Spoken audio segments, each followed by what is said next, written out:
na utakufa ukiwa peke yako. Hao watu ambao unataka kuwaridhisha watu kuwa na wewe, utakufa ukiwa peke yako na utazikwa ndani ya kaburi ukiwa peke yako. Pate kujua hili.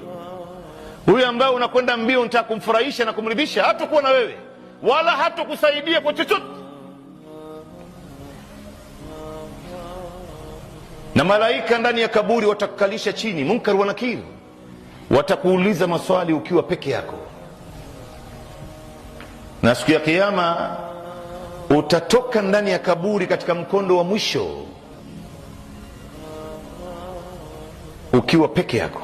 Mwenyezi Mungu anasema, walaqad ji'tumuna furada kama khalaqnakum awwala marra, hakika mtakuja kwetu sisi siku ya Kiyama mkiwa peke yenu kama tulivyowaumba mara ya mwanzo. Yani namna wewe na mimi tulivyotoka ndani ya tumbo ya mama zetu kuja hapa duniani tukiwa peke yetu, ndio hivyo hivyo kila mmoja wetu atatoka ndani ya matumbo ya ardhi kwenda mbele ya Mungu katika mkondo wa mwisho.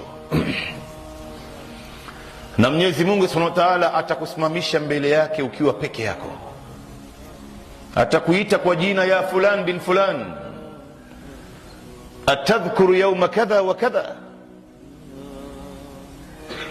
Mtume anasema katika hadithi ndani ya Sahih Muslim, ma minkum min ahadin illa wa sayukallimuhu Allah laysa bainahu wa bainahu tarjuman, hakuna mmoja wenu isipokuwa Mwenyezi Mungu atazungumza naye siku ya Kiyama.